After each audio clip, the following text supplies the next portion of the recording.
Alright guys, here we are in Pixlr X. This is your step-by-step guide to the digital Surrealist collage. We're going to click on Create New. We're going to leave it right on Full HD. This is the size that we want. If you'd like to swap the width and the height to make it a taller rather than a wider picture, you can do that, but please leave these numbers the way they are. If you want to switch them, go ahead and do that. Click on Create. We got our blank canvas here. Now we want to start with a background, usually. Alright, and I hope that you've collected a bunch of pictures already. If you need to find more while we're doing this, that's absolutely fine. But in order to add pictures to this, we're going to click on the plus sign. We're going to click on images, and we're going to find our pictures. I think mine are in the pictures folder. In my others pictures folder. Alright, this is why it's important to save and pay attention to where you are saving. Yes, this is where all mine are. I am going to use this background right here. Open it up.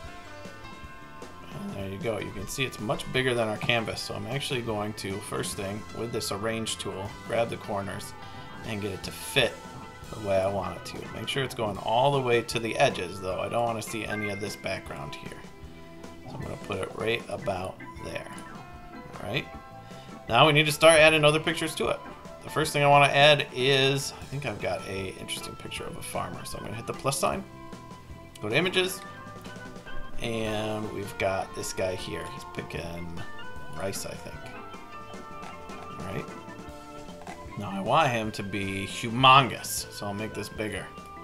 Alright, I also want him flipped the other way, facing the other way. So I'm going to click this button right here. We're in the arrange menu. Flip. It's facing the other way. This is where I'm playing with scale. I want him to be bigger, and I want him to fit into this background. So the first thing I need to do is get rid of his background. And this is the part of the project that takes the most time. Alright, but this is also the part of the project that makes it look the best. It's called Surrealism because it's based in realism. We want it to look as real as we can possibly get it. So when we go to the cutout tool, what I'm going to use is the lasso cutout. This is the one I found works the best for me. Make sure we're on remove. I'm going to be circling things, lassoing things that I want to get rid of in this picture. And I want my softness on light. This makes the edge a little bit blurry, and that kind of helps it fit in with the background a little more so you don't get those sharp pixel edges. And all I'm going to do is I'm going to zoom in using my mouse wheel. I'm going to hold the space bar. Yep, when I hold the space bar, my cursor turns into a hand, and then I can click and drag and move around. And I'm going to carefully trace around this character, little bits at a time, going right down this edge right here. After I get a little ways, I'm going to swoop around into the background, back to my beginning point, and let go. And you can see that got rid of some of the background and left the edge of his leg. Now, the part you need to be careful of is when you are tracing the edge of his leg, or the edge of your picture, like this. That's the part you need to be careful of. Do a little bit at a time.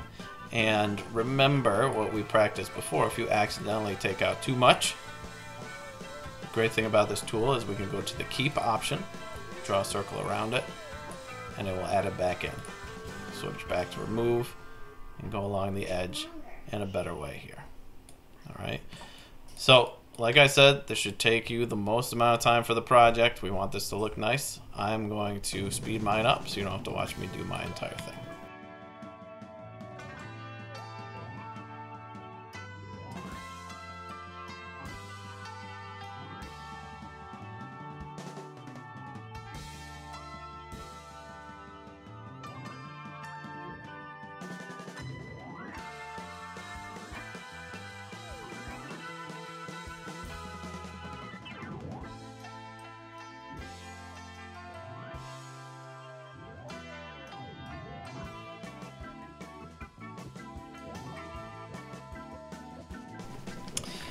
Alright, now we've got them cut out pretty nicely. There's still a few spots maybe I could go back in and make nicer.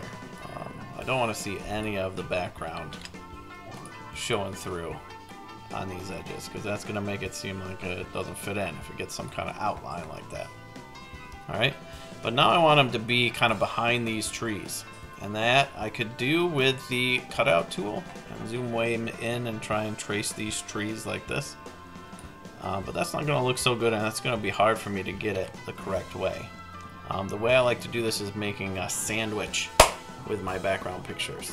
Alright, so now I'm going to go into my background and do some cutting out. I'm actually going to duplicate this layer, make 2 of it. I'm going to click on the dots, go down to the rectangles. This is the duplicate layer button. And when I click on that, now I have 2 of the same thing. I'm going to move one of these up to the top.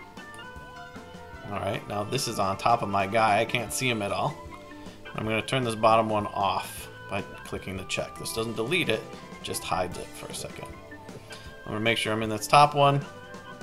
And what I want to do is I want to delete or erase or cut out everything except for these trees that are in the foreground. Alright, and the way I'm going to do that, I'd be going through again with the lasso tool. Sometimes my spacebar doesn't want to work. And tracing the edges of these trees. Just like this. Making my big swoop into the background. Cutting that part out. Now we're seeing nothing behind it, which is what we want.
Alright friends, that took forever. I hope you don't have a bunch of tiny trees that you need to do this to, because that took a long time.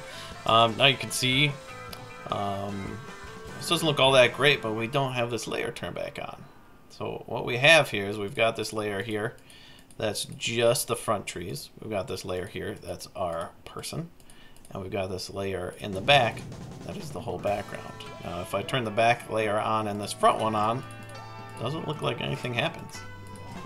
Alright, if I turn the front one on this guy, and then turn the back on, you can see now it looks like he's behind the trees. That's because we've got this cutout in the exact same spot as the background. It overlays it perfectly and hides any imperfections that I might have done when I was cutting things out. Alright, and this allows me to, I can go back to this guy, go to my arrange tool to move him around, and I can now adjust where he's going. Gotta make sure I'm clicking on him and not the background layer. Okay, so I can put him wherever I want. I can adjust the size again if I need to. Actually, maybe I do want him going the other way. Let's see. No. Alright, so that's just one way to get things to fit into your background if you need to overlay them over each other. Alright, another way that I want to make this go together with the rest of the picture is by doing adjustments, just like we practiced before. This button right here, I want to make his colors match a little bit more what's going on in the background. So I'm going to turn the saturation down so his colors aren't quite so bright. And I might actually go into one of the filters or effects and make him more of this bluish color, get rid of some of the other colors that are there. So let me mess around with that and I'll be right back.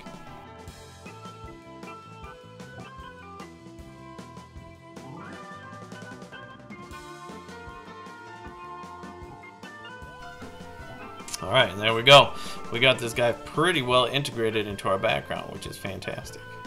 Alright, now what I would do is I would look for my next thing I wanted to add, hitting the plus side, finding the image that I downloaded. Maybe I want to add this praying mantis picture that I have here, maybe these cheering people, or maybe I need to go back online and find some other things. Maybe I want these hot air balloons in the background. Okay? But this is by no means done, but this is a good start. Let me show you the one I finished. Here we go. This was a very similar thing. It was much easier to trace out. If I go through my layers, you can see what I got here. First, I've got these little tiny people. Alright, these were kind of tough to cut out. I ended up shrinking them. They were easier when they were bigger. That's the first layer. Second layer is right here. The front clouds. Then I've got my whales flying through the air behind them. Alright, then I've got the background, the back clouds behind them. And then I've got the back sky behind that. I was planning on adding something back here. I think I still might. Maybe I'll put like a big moon or something right in that background to give it a little bit more to it. Alright, but make sure you are looking at the requirements that show up with the assignment. Make sure you're fulfilling all those so you can get the best grade you possibly can.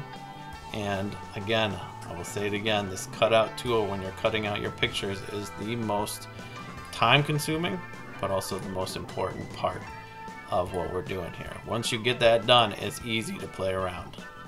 Alright, you can move things around very simply after you do that. Okay, resize things, but it's all going to look good based on how well you do with that cutout tool. Alright, good luck to you.